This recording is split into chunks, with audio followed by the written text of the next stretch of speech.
Bien, eh bien, bonjour et bienvenue à cette petite vidéo pour présenter le langage KQL, Kusto Query Language.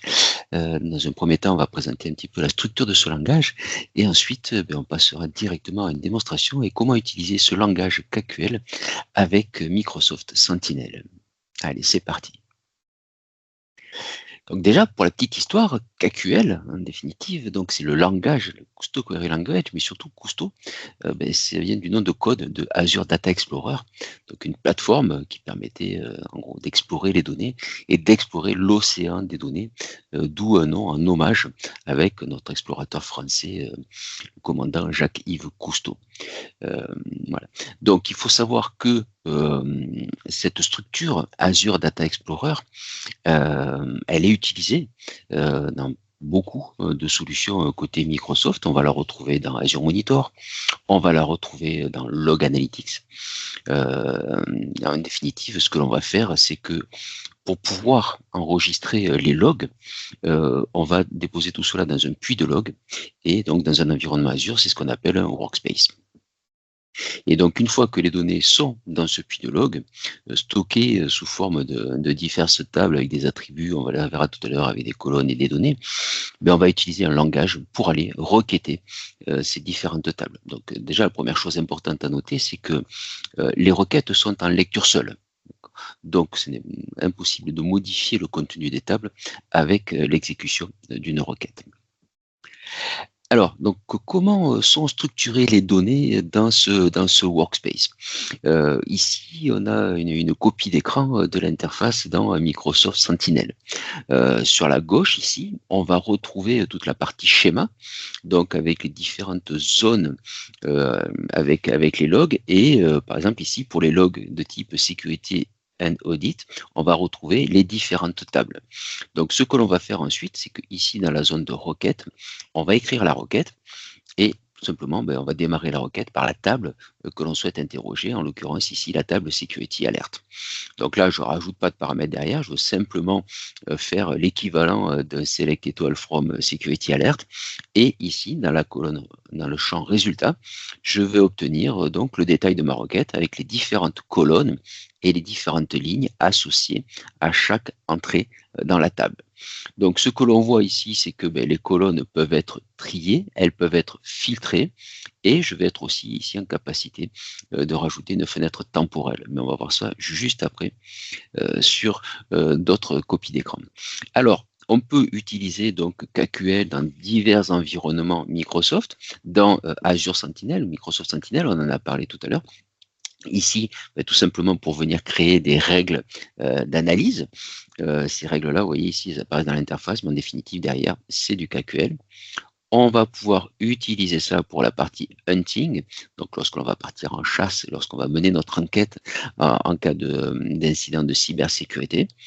On va pouvoir aussi s'en servir pour créer ce qu'on appelle des workbooks. Donc les workbooks, ce sont des tableaux de bord qui vont nous permettre d'avoir une représentation graphique des données qui sont dans les différents logs. On va pouvoir s'en servir dans Defender, Defender for Cloud ici, mais aussi dans la console Defender, dans la console de sécurité, donc Defender pour 365. Voilà. Donc, ça va nous permettre ici de pouvoir requêter tout ce puits de log avec toutes les données que nous aurons dans les différentes tables. On revient ici donc sur cette interface pour gérer les requêtes à l'intérieur de la table. Donc, je vous l'ai dit tout à l'heure, ici, la zone, le query editor, donc c'est la zone dans laquelle je vais créer ma requête. Ici, la zone de résultats, où je vais pouvoir afficher les résultats et je vais pouvoir les filtrer, je vais pouvoir les trier, je vais pouvoir sélectionner les colonnes qui m'intéressent, je vais pouvoir ici générer le time frame qui m'intéresse. On retrouve sur la gauche ici le schéma. Et chose qui est intéressante ici, c'est que le résultat de cette requête-là, je vais pouvoir en faire une nouvelle règle d'alerte, ou alors je vais aussi pouvoir l'exporter et je vais aussi pouvoir épingler cette requête dans un tableau de bord. Voilà, donc ce que je vous propose maintenant, c'est de passer directement à la démonstration. Bien, donc on va passer maintenant à la démonstration. Alors pour cette démonstration, on utilise l'environnement Microsoft Sentinel. Alors, Microsoft Sentinel, donc qui est le CIEM et SOAR service Azure de Microsoft, ben, pour que ça fonctionne, comme on l'a dit précédemment, on va envoyer tous les logs dans un puits de log, donc dans un espace de travail Log Analytics, et du coup Sentinel va venir par-dessus avec différentes requêtes pour analyser d'un point de vue cybersécurité ce qui se passe dans les logs. Donc bien évidemment au préalable, il faut que les données arrivent dans le puits de log. Donc pour cela, dans Sentinel, on va utiliser ce qu'on appelle des connecteurs. Donc les connecteurs, on les retrouve ici dans la partie configuration, et vous voyez qu'ici on a l'entrée Data Connector. Donc là, la démonstration, je vais la faire pour requêter sur les événements de sécurité d'un serveur Windows. Donc je vais aller collecter toute la partie security des event logs. Donc pour cela, il va falloir que je récupère les logs qui viennent de ce serveur-là. Alors, jusqu'à il y a quelques années, on utilisait ici l'agent qui était inclus dans Windows Server. Donc, il faut juste savoir que maintenant c'est déprécié. Et maintenant, on va plutôt utiliser ici donc le Azure Monitoring Agent. Donc, pour configurer cela ici, j'ai rajouté le connecteur. Et quand je vais aller ici sur la page du connecteur, oui, c'est à partir de là que je peux le configurer. Alors déjà ici sur la gauche, j'ai la volumétrie des données qui ont été collectées. Mais surtout, ce que j'ai fait, c'est qu'en définitive, j'ai créé ici une DSR, donc une Data Collection Rule, qui s'appuie sur cet Azure Monitor Agent. Et je lui ai dit d'aller me chercher tous les event logs de sécurité des VM qui sont dans mon environnement. Voilà. Maintenant, ça, une fois que c'est fait, les données sont collectées, elles viennent remplir la table. Et du coup, maintenant, je vais pouvoir passer directement donc aux requêtes. Alors, nous voici de nouveau sur notre environnement de requêtes dans Microsoft Sentinel. Sur la gauche ici, j'ai les schémas, j'ai mes différentes tables et la table qui m'intéresse, donc c'est la table Security Event qui est ici en bas. Première requête que je vais utiliser, donc je vais écrire ma requête ici dans ma zone de requête. Alors déjà, vous voyez que pour mettre des commentaires, il suffit de faire démarrer la ligne par un double slash. La ligne apparaît en vert, ça veut dire que c'est un commentaire. J'indique ici la requête qui m'intéresse et la première clause que je vais utiliser, ça va être la clause where, tout simplement pour appliquer un filtre. Et on remarque que les différentes clauses s'enchaînent avec le signe pipe. Donc là, ce que je lui dis, c'est remonte-moi donc à partir de la table Security Event tous les événements qui datent d'il y a un jour, puisque je m'appuie sur la colonne Time Generated et j'ai dit que c'est supérieur à un jour, et qui ont un Event ID égal à 4625 qui correspond à une erreur dans l'ouverture de session. Donc lorsque j'exécute la requête, ici j'obtiens mon résultat. Vous voyez qu'après ici je peux avoir le détail pour chaque ligne de l'information que j'ai remontée. Voilà, donc premier mot que je vais utiliser dans ma requête, la clause where qui va me permettre assez facilement de faire un filtre. Alors, cette clause where ici, vous voyez qu'elle utilise différents opérateurs. Donc, on a toute une liste d'opérateurs que là, normalement, je dois vous faire afficher dans cette vidéo. On va retrouver le égal, donc évidemment pour symboliser l'égalité. Point d'exclamation égal pour indiquer que c'est la différence. Vous voyez qu'après, j'ai d'autres opérateurs de type contains, as, in et autres. Voilà, je peux même utiliser des expressions régulières. Je passe à une nouvelle requête et dans cette nouvelle requête-là, je vais introduire deux autres mots-clés. Je vais introduire les mots-clés extend et le mot-clé project. Donc extend, ça va me permettre de créer des colonnes calculées et d'ajouter donc ces nouvelles colonnes au résultat. Et project, ça va me permettre de contrôler les colonnes à inclure, ajouter, supprimer ou renommer. Donc c'est pareil, project va s'utiliser avec un certain nombre d'opérateurs qui normalement apparaissent maintenant sur la vidéo.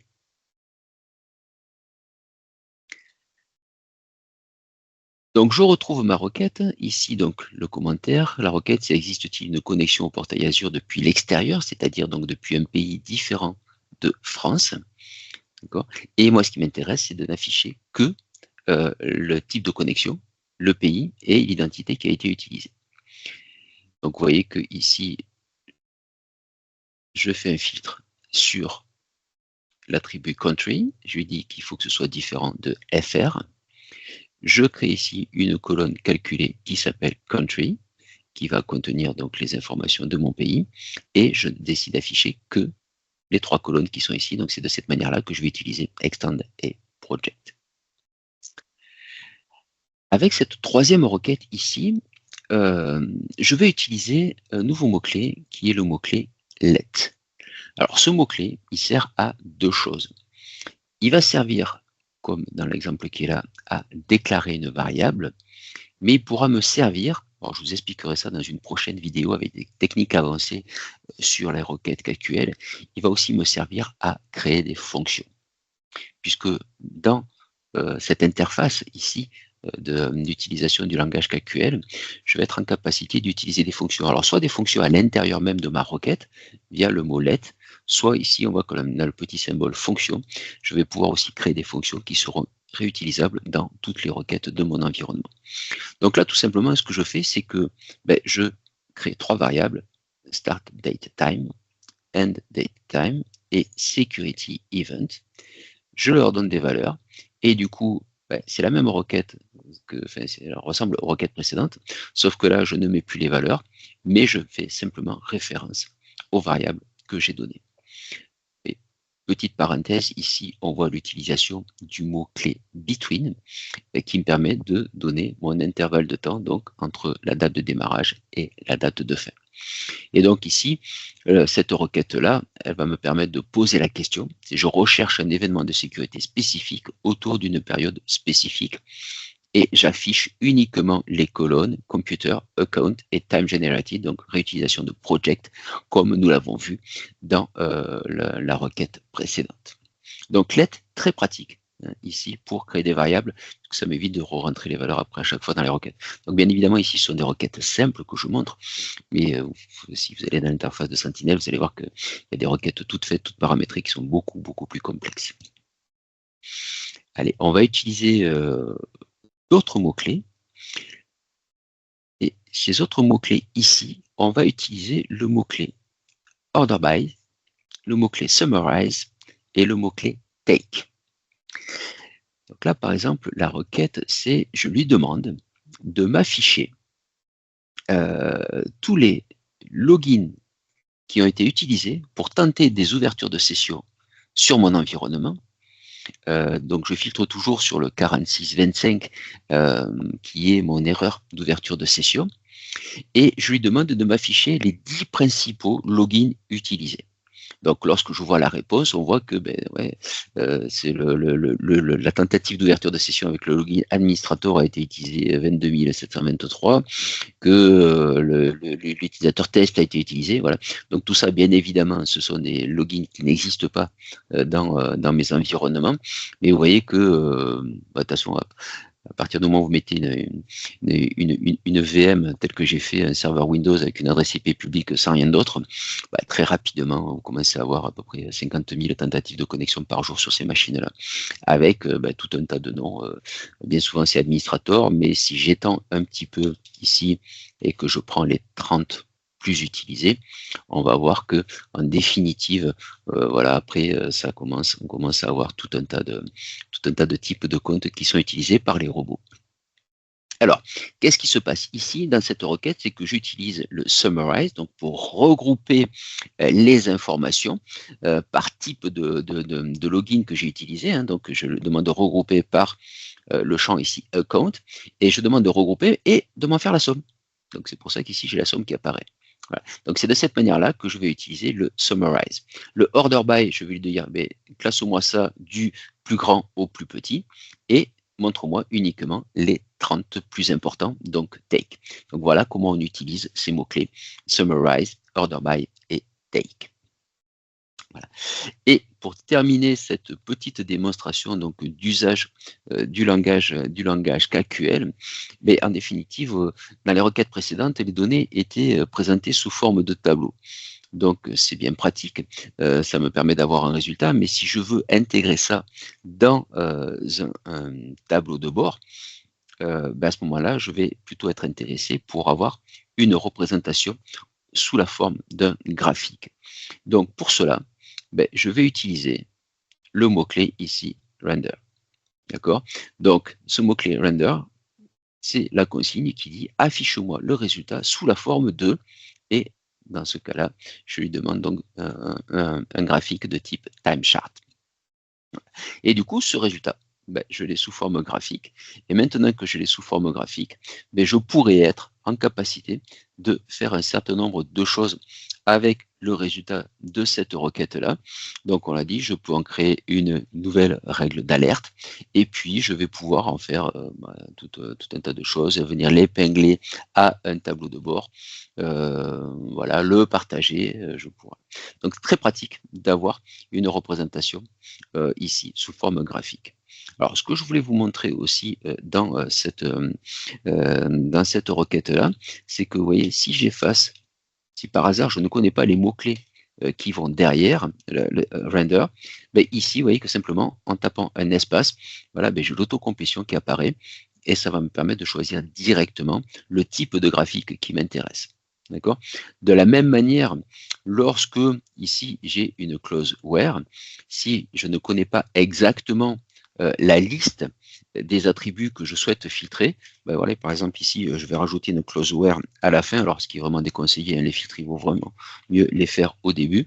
Ben, vous voyez que j'utilise ici mon mot-clé where, et là derrière ici il m'affiche automatiquement la liste de tous les attributs sur lesquels je peux filtrer. Donc vous voyez que c'est quand même très pratique. Ça me permet d'éviter de connaître la structure de mes tables de manière complète. Alors sachant que, bien évidemment, si je vais chercher la table qui m'intéresse ici, donc on a dit que c'était la table Security Event, je retrouve aussi la liste de tous mes attributs là. Voilà, donc c'était une petite démonstration pour vous montrer ici les premiers pas sur l'usage du langage KQL. Cette vidéo donc sera complétée par d'autres vidéos présentant des techniques beaucoup plus avancées de type utilisation des fonctions, utilisation des jointures, voilà, faire du parsing si le résultat il est dans une chaîne de texte ou si c'est du XML. Voilà, donc ça sera la prochaine vidéo. Allez, à bientôt.